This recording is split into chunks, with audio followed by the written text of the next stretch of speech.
Hello friends, welcome back to our YouTube channel code with Javid. ఈ వీడియోలో మనము how to become a software engineer అనే road map గురించి తెలుసుకోబోతున్నాం. సో ఒక స్టూడెంట్ ఉన్నారు, ఇంటర్మీడియట్ చదివినారు ఎంపీసీ. ఇప్పుడు వాళ్ళకి సాఫ్ట్వేర్ ఇంజనీర్ అవ్వాలని ఉంది. సో ఇంజనీరింగ్ చేయడానికి మీరు సాఫ్ట్వేర్ ఇంజనీర్ అని ట్యాగ్ తెచ్చుకోవడానికి మీరు బీటెక్ చేస్తేనే సాఫ్ట్వేర్ ఇంజనీర్ అవుతారా, మేము బీఎస్సీ డిగ్రీ చేసేసినాం మాకు సాఫ్ట్వేర్ ఇంజనీరింగ్ అనే ట్యాగ్ వస్తుందా రాదా అని డౌట్ ఉంటుంది చాలా మందికి. సో ఈ వీడియో మీరు ఫస్ట్ నుంచి ఎండ్ వరకు చూసుకుంటే ఆ డౌట్ మీకు క్లియర్ అయిపోతుంది. సాఫ్ట్వేర్ ఇంజనీర్ ఎవరు అంటే సాఫ్ట్వేర్ వర్క్ చేసే వాళ్ళకి సాఫ్ట్వేర్ ఇంజనీర్ అంటారు. సార్ నేను బీటెక్ చేసిన ఇంజనీరింగ్ అండ్ ఇప్పుడు సాఫ్ట్వేర్ జాబ్ చేస్తున్నా అంటే సాఫ్ట్వేర్ ఇంజనీర్ అనేది ట్యాగ్ ఉంది. సార్ నేను డిగ్రీ చేసిన బీఎస్సీ, నాకు సాఫ్ట్వేర్ జాబ్ వస్తే నేను సాఫ్ట్వేర్ ఇంజనీర్ అయినట్టేనా? ఎస్, మీరు వర్క్ చేసేవాళ్ళు కాబట్టి మీరు సాఫ్ట్వేర్ ఇంజనీరే, మీకు ట్యాగ్ వచ్చినట్టే. సాఫ్ట్వేర్ వర్క్ అంటే సాఫ్ట్వేర్ ఇంజనీర్ కాబట్టి. How to become a software engineer road map. Okay, as usual మనం ఇంటర్లో ఎంపీసీ చేసి ఉండాలి, మ్యాథ్స్, ఫిజిక్స్ అండ్ కెమిస్ట్రీ. ఇది మ్యాండేటరీ. ఎంపీసీ అయిపోయిన తర్వాత మనము ఎంట్రన్స్ టెస్ట్ రాయాల్సి ఉంటుంది, ఎంసెట్, జేఈ మెయిన్స్. ఇలా మంచి కాలేజెస్లో సీట్ వస్తే మంచి పొజిషన్స్లో మనము జాబ్ వెళ్ళవచ్చు అండ్ చాలా పెద్ద పెద్ద ప్యాకేజెస్ వస్తాయి. లేదు నేను మా పల్లెటూరు, మాది చిన్న ఊరు, నాకు లోకల్ కాలేజ్ సీట్ వచ్చింది, నేను local you can get your degree anywhere. Degree అయితే మీరు ఎక్కడైనా చేయండి, పర్లేదు. మంచి కాలేజ్లో వెళ్తే మీకు ఫైనల్ ఇయర్లోనే జాబ్ వచ్చే అవకాశం ఎక్కువ ఉంటుంది. ఎందుకంటే ప్రస్తుతం జాబ్ మార్కెట్ చాలా టఫ్ ఉంది కాబట్టి, ఉన్న వాళ్ళకి తీసి పీకేసి పాడిస్తున్నారు కాబట్టి. సో మీకు ఎక్కడ ఉన్నా అక్కడే బీటెక్ చదవండి, బీటెక్ ఆర్ బీఎస్సీ డిగ్రీ చదవండి. కొంతమంది బీసీఏ కూడా చదువుతారు. BCA means bachelor of computer application, BSc means bachelor of computer science. And computer సైన్స్లో మనకు స్పెషలైజేషన్స్ ఉంటాయి, ఓకేనా? బీఎస్సీలో మీరు బ్యాచిలర్ ఆఫ్ కంప్యూటర్ సైన్సే చూస్ చేసుకోండి. అండ్ బీటెక్లో ఏ ఫీల్డ్ ఉన్నా పర్లేదు, సివిల్, మెకానికల్, ఏ ఫీల్డ్ ఉన్నా పర్లేదు. ఇప్పుడు మెయిన్ టాపిక్ ఏంటి అంటే సాఫ్ట్వేర్ ఇంజనీర్ చేస్తున్నాం కాబట్టి 1 month మీరు బాగా ఆలోచించి, సాఫ్ట్వేర్లో కూడా మీరు జస్ట్ సాఫ్ట్వేర్ జాబ్ అంటే ఒక రకం ఉండదు. బ్యాక్ ఎండ్ ఇంజనీరా, ఫ్రంట్ ఎండ్ ఇంజనీరా, లేదా డేటాబేస్ ఇంజనీరా, లేదా క్లౌడ్ ఇంజనీరా, ఇలా డిఫరెంట్ టైప్స్ ఆఫ్ జాబ్స్ ఉంటాయి సాఫ్ట్వేర్ ఇంజనీరింగ్లో కూడా. ఫుల్ స్టాక్ డెవలపర్ కూడా ఉంటారు. ఫుల్ స్టాక్ అంటే అన్ని అతనికి నాలెడ్జ్ ఉంటాయి, front end, back end, database, cloud, అన్ని నాలెడ్జ్ ఉన్నవాడే ఫుల్ స్టాక్. లాక్డౌన్కి ముందు జస్ట్ బ్యాక్ ఎండ్ ఇంజనీర్ ఉంటేనే తీసుకొని పోయి 4 lakh 5 lakh ఎల్పీఏ ఇచ్చేవాళ్ళు. ఫ్రంట్ ఎండ్ ఉంటే 3 lakh 4 lakh ఎల్పీఏ ఇచ్చేవాళ్ళు. డేటాబేస్ ఉంటే నాలెడ్జ్ 4 LPA 6 LPA ఇచ్చేవాళ్ళు. బట్ లాక్డౌన్ తర్వాత ప్రాజెక్ట్స్ అనేవి మారినాయి, కాంపిటీషన్ అనేది పెరిగింది, ఐటీలో చాలా మంది వస్తున్నారు, మంచి మంచి ప్యాకేజ్ ఉన్నాయి. కాబట్టి ఇప్పుడు కంపెనీస్ అడుగుతున్నది ఏంటి అంటే full stock web developer, full stock back end engineer, full stock front end engineer ఇలా అడుగుతుంది. మీ ద్వారా ఫ్రంట్ ఎండ్తో వర్క్ చేయించుకున్న వాళ్ళు మీకు ఫుల్ స్టాక్ ఉంటేనే హైర్ చేసుకుంటారు. సార్ నాకు back end engineer, front end అంతగా నాకు నాలెడ్జ్ లేదు, బ్యాక్ ఎండ్ ఇంజనీర్గా జాబ్ తీసుకోవచ్చు. బట్ కంపెనీకి ఒక్కరితోనే 10 వర్క్ చేయించుకోవాల్సిన అవసరం ఉంది. ఇప్పుడు కాంపిటీషన్ చూస్తుంటే మీరు ఫ్రంట్ ఎండ్ చేస్తారు, నేను బ్యాక్ ఎండ్ చేస్తున్నా, ఇంకొక డేటాబేస్ చేస్తున్నారు, ముగ్గురు కలిపి ఎంత డబ్బు అయితే తీసుకుంటున్నారో అంతే డబ్బులలో ఒక్కరితోనే చేయించుకుంటున్నారు. ముగ్గురు ఉన్నాం వర్క్ చేయడానికి, నీకొక 3 LPA, నాకొక 3 LPA, అతనికి ఒక 3 LPA, 9 lakh పైన ఇక్కడ వీళ్ళు కంపెనీ వాళ్ళు స్పెండ్ చేయాల్సి ఉంటుంది. అదే ఒక ఫుల్ స్టాక్ డెవలపర్ దొరికినాడు అనుకోండి, ఒక 4 LPA 5 LPA అతనికో ఇచ్చి వాళ్ళతో పని చేయించుకుంటారు. ఇలా నడుస్తుంది ప్రస్తుతం జాబ్ మార్కెట్. సో టాపిక్ అయితే వెళ్దాం.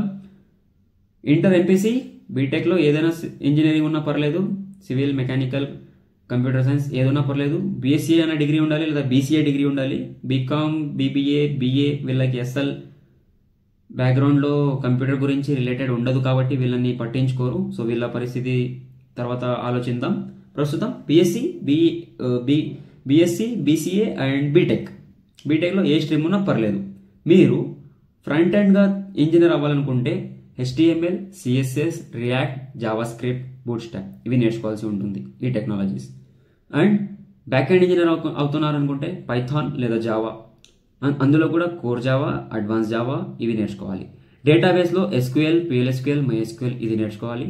అండ్ క్లౌడ్లో వచ్చేసి 3 ఉన్నాయి, Amazon web services, Google cloud services, AWS అనేది ఉంటుంది, అజ్యూర్ అనేది మైక్రోసాఫ్ట్ వాళ్ళది ఉంది, అండ్ గూగుల్ది GCP అనేది ఉంది. ఈ 3లో ఏదో ఒక క్లౌడ్ మనం నేర్చుకోవాల్సి ఉంటుంది ఫుల్ స్టాక్ డెవలపర్ అవ్వడానికి. ఈ మొత్తం నేర్చుకుంటే ఫుల్ స్టాక్ డెవలపర్ మనం అవుతాం.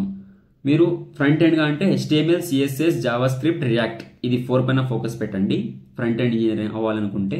లేదు బ్యాక్ ఎండ్ కావాలంటే Node.js లేదా జావా, పైథాన్ దీనిపైన ఫోకస్ పెట్టండి. టూల్స్ వచ్చేసి గిట్, VS కోడ్, ఈ ఎక్కడ వర్క్ చేస్తున్నాము అనేది ఆ టూల్స్ మనం నేర్చుకోవాలి. జావా, పైథాన్, డేటాబేస్ అని నేర్చుకుంటారు, బట్ యూజ్ ఎక్కడ చేయాలనుకుంటే అది మనం గిట్, VS కోడ్, డాకర్లో ప్రాక్టీస్ చేస్తామన్నమాట. అలానే DSA data structures and algorithms and అలానే కొన్ని ChatGPT లాంటి AI టూల్స్ కూడా నేర్చుకోండి. Internships is must. ఫైనల్ ఇయర్లోనే చాలా మందికి కాలేజెస్లో ప్లేస్మెంట్స్ వస్తాయి లేదా ఇంటర్న్షిప్స్ వస్తాయి. జాయిన్ అయ్యి స్టైపెండ్ మీకు 5,000 వచ్చినా 10,000 వచ్చినా జాయిన్ అయిపోండి.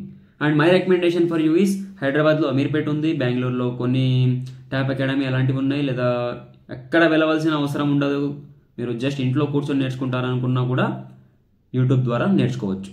యూట్యూబ్ రికమెండేషన్ ఏంటి అంటే యూట్యూబ్లో మీరు కోడ్ విత్ హైరీ చూడండి, లేదా కునాల్ కుషావా, లేదా lead code, code forces, hacker rank, Udemy, free code camp, Coursera ఇలాంటి పెద్ద పెద్ద ఛానల్స్ ఉన్నాయి. వాళ్ళని ఫాలో అవ్వండి. జస్ట్ మీరు టైప్ చేసినా వాళ్ళు వచ్చేస్తారు, వాళ్ళ వీడియోస్ చూడండి. టాప్ కాలేజెస్లో వెళ్ళాలనుకుంటే బీటెక్లో IITs, NITsకి వెళ్ళండి. యావరేజ్ కాలేజ్లో చదువున్నారనుకున్నా కూడా ఎక్కడైనా చదవచ్చు. బట్ మెయిన్ టార్గెట్ మనము సాఫ్ట్వేర్ ఇంజనీరింగ్ కోసం కోడింగ్ పైన. కోడింగ్ అనేది సింపుల్గా ఉండదు. My recommendation for you is చాలా మంది పైథాన్ ఈజీ అనుకుని పైథాన్కి వెళ్ళిపోతారు. జావాలో ఇంత పెద్ద పారా రాస్తే ఇంత హెలో వరల్డ్ అని వస్తుంది, అదే పైథాన్లో 2 లైన్స్ రాసినా వచ్చేస్తుంది కదా, పైథాన్ నేర్చుకుందాం ఈజీగా ఉంది అని చాలా మంది అనుకుంటారు. That's wrong. That's your very huge mistake. Python నేర్చుకొని జావా నేర్చుకున్నారనుకుంటే మీకు టైం చాలా పడుతుంది, ఎక్కువ అర్థం కూడా అవ్వదు. ఇది సిలబస్ వేరే, ఇది సిలబస్ వేరే. చేస్తున్నది బ్యాక్ అండ్ వర్కే, బట్ సిలబస్ ఈజ్ డిఫరెంట్. అదే మీరు జావా నేర్చుకున్నారనుకోండి, Java full stack, core Java మీకు బేసిక్ ఉంటుంది. ఇది ప్రస్తుతం ఎక్కడైనా మీకు యూట్యూబ్లో దొరుకుతుంది, లేదా కోర్స్ చదవండి, లేదా హైదరాబాద్, బెంగళూరులో ఏదో ఒక ఇన్స్టిట్యూట్ జాయిన్ అయ్యి లేదా యూట్యూబ్లోనే చూసుకుని బేసిక్స్ని ఫుల్ స్ట్రాంగ్ ఫండమెంటల్గా నేర్చుకోండి. ప్రతి క్వశ్చన్ మీకు ఆన్సర్ ఉండాలి బేసిక్లో, జావాలో, కోర్ జావా. అందులో వర్షన్స్ ఉంటాయి, 20 రకాల వర్షన్స్ ఉంటాయి. ఏ వర్షన్ ఇంపార్టెంట్, ఏ వర్షన్ నేర్చుకుంటే మంచిది అని సెలెక్ట్ చేసుకుని నేర్చుకోవాల్సి ఉంటుంది. అప్పుడైతేనే మనం జావా అనేది పర్ఫెక్ట్గా నేర్చుకుంటాం.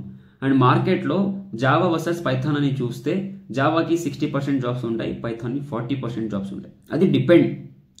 జావా ద్వారా వచ్చే ప్రాజెక్ట్స్ వేరే, పైథాన్ ద్వారా చేసే ప్రాజెక్ట్స్ వేరే. నా ద్వారా మీకు రికమెండేషన్ ఏంటి అంటే జావానే నేర్చుకోండి బ్యాక్ ఎండ్లో, ఓకేనా. ఫుల్ స్టాక్ డెవలప్మెంట్ నేర్చుకోండి. ఫుల్ స్టాక్లో front end, back end, database, cloud and some tools ఇవన్నీ నేర్చుకోవాల్సి ఉంటుంది. అప్పుడు మీరు శాలరీ ఎక్స్పెక్టేషన్ బేసిక్గా మీరు 3 to 5 LPA ఉంటుంది ఫస్ట్ ఇయర్లో. ఒక 2 years ఎక్స్పీరియన్స్ తీసుకున్న తర్వాత 8 to 12 LPA ఉంటుంది. అండ్ ఒక 5 years 6 years ఎక్స్పీరియన్స్ వచ్చేస్తే ఒక 20 నుంచి 45 LPA వరకు ఉంటుంది. Depends on company which you are applying. Startup కంపెనీస్లో వెళ్తే ఇంత, అండ్ పెద్ద పెద్ద companies, tech companies like Google, Amazon, Flipkart ఇలాంటి మేజర్ కంపెనీస్లో వెళ్తే హై ప్రొఫెషనల్ ప్యాకేజ్ మీకు ఈజీగా దొరికిపోతాయి, ఓకేనా. అబ్రాడ్కి వెళ్తారనుకుంటే ఇంకా 60 LPA, 80 LPA, 1 crore, 2 crore. ఇండియాలోనే మీరు ఈజీగా 1 crore, 2 crore ప్యాకేజ్ ఉన్న వాళ్ళు చూస్తున్నారు. వాళ్ళకి ఎలా వచ్చిందంటే ఎక్స్పీరియన్స్తోనే వచ్చింది. ఇన్స్టెంట్గా అయితే ఎవరికి జాబ్ రాదు. అండ్ ప్రస్తుతం అయితే జాబ్ మార్కెట్ చాలా కఠినంగా ఉంది, కష్టంగా ఉంది. ఇంటర్ చదివి, బీటెక్ చదివి, కోర్స్ ప్రొఫెషనల్గా చేసి 1 or 2 years ఎక్స్పీరియన్స్ తీసుకున్న తర్వాత సాఫ్ట్వేర్ జాబ్స్లో చాలా అంటే చాలా డబ్బులు ఉన్నాయి. ఒక 2-3 years మీకు 2 LPA, 3 LPA, 5 LPAనే ఉంటుంది. ఆ తర్వాత ఎక్స్పీరియన్స్ని బట్టి అండ్ ఇంకా లైఫ్ సెటిల్ అనుకోండి, అన్ని లక్షలు సంపాదించవచ్చు, అన్ని క్రోర్స్ సంపాదించవచ్చు. డాలర్స్లో కూడా చాలా మంది ఇండియాలో కూర్చొని డాలర్స్లో అర్నింగ్ చేస్తున్నారు. So that's a very good, very very very good profession. Even I'm also a software developer, but నాకు ఈ జాబ్ ఇంతవరకు రాలేదు.